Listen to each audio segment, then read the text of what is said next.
Win like a monster with the new iSport sweat-proof athletes headphones. Available in-ear, on-ear, wired, and Bluetooth. Find your style at PLUGHITZLive.com/monster. Alante here again from PLUGHITZLive.com, a part of the Tech Podcast Network. I'm here with Sir Ian from Synthstrom Audible. So we've got some kind of flashy doodad in your hand here. What's going on here, man? This is an entirely portable workstation, so it does everything you need to make music away from a computer. And it's a synthesizer, it's got a built-in synth engine, sequencer, sampler, built-in battery, built-in microphone. You can line in, CV and gate, stereo out. You got a built-in speaker, load samples from an SD card. It's everything you need. I'm glad that you said music, because when you said it does everything I need, I was going to say, can it make me a sandwich?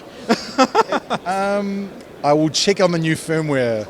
We are constantly doing firmware updates, so Yeah, put a sandwich button on there, and then we'll talk business. it could happen. It could happen, man. All right. Well, excellent. Now, it is very intriguing. I mean, it looks like you have all sorts of controls here. It's not just pretty lights and pretty buttons. It looks like they've all got synth function. So what do we have going on here? Well, very basically, you start from a fresh track, and then you just plot in a bunch of notes, press play. From there, you can change your preset. It comes loaded with around 45 presets. Now, if you want, you can go change every single parameter. So you can set what the oscillators are of each synth. You can change the LFOs. You can go right deep into your synth editing capability, or you can just be happy with our presets. Tweak the little gold knobs here. For example, these are changing cutoff and resonance. Just get the party started. Now, when you've got one track going, you can go into song view. That compacts down to one track. You just hit an empty row, and you just get another track going. And so you just keep on building up, adding more tracks. If you want to add a drum kit, you go to kit instead. And this way you add some kick drums, some snares. That's really cool, man. Everything you want. Now, there's one thing I'm sure people might be noticing as they're watching, and as you turn it around towards yourself. Yeah. Where's the chords for this thing, man? What's? So you want to play chords on this? All right, that's no problem. No, you can just throw it in this keyboard mode here, see? And as long as you play the notes that are lit up, it's just going to sound good. And the notes that are lit up on the scale with the root notes that are the most bold, and then as long as you play what's lit up, that's going to sound good. You can also sequence chords as well. Let's just take it out of that mode. If you play a couple of notes which are in the same column, that's going to play a chord. Currently it's in scale mode, so it's just going to play the major notes of that scale. If I take it out of that, it's going to open it, spread it out, and now it involves the semitones as well. So by default, we leave it in scale mode because that means whatever you play sounds good. Now, I will say that I like that you took that completely to a different place where I was talking, Exactly. which is great. No, that's perfection. Awesome. I was actually talking about a physical chord. Physical chord. Yeah. Okay. There are no physical chords on this thing. No, totally. I mean, you can if you want, but I've just got it battery powered right now. Obviously, there's a whole bunch of outputs on here. You can run it off USB if you like, or power it off the mains. But we wanted it to be portable. We wanted this to be just you take it home, sit it on your lap, jam out, take it in the car, take it to the beach. Watch out for sand. But don't want sand on your synth. No, never. That is good. How long did it take you to develop this technology? So Rowan, who built this, started it 3 years ago.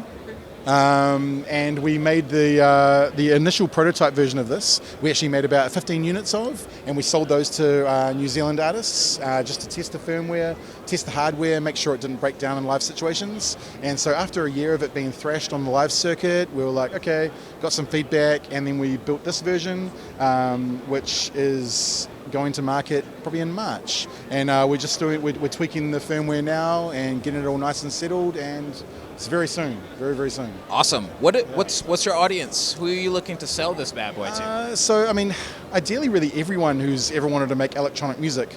But really, musicians are going to be the ones to first get this. Electronic musicians, people who want to get away from their computers. We work all day on computers. Last thing we want to do is go home and sit in front of a computer when we make music.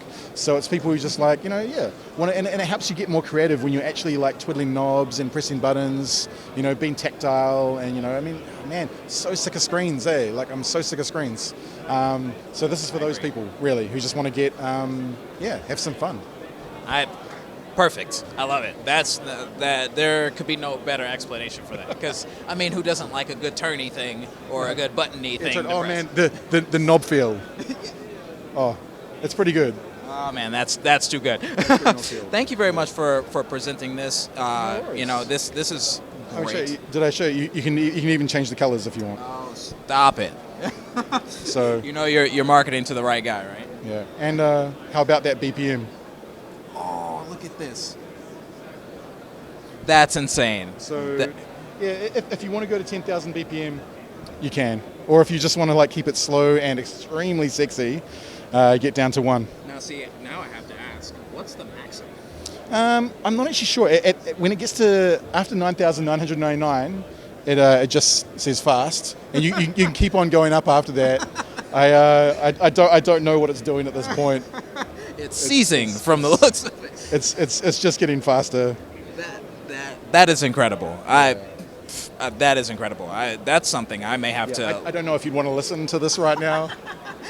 Probably not. But it looks cool though, and we can still change the color. Sure.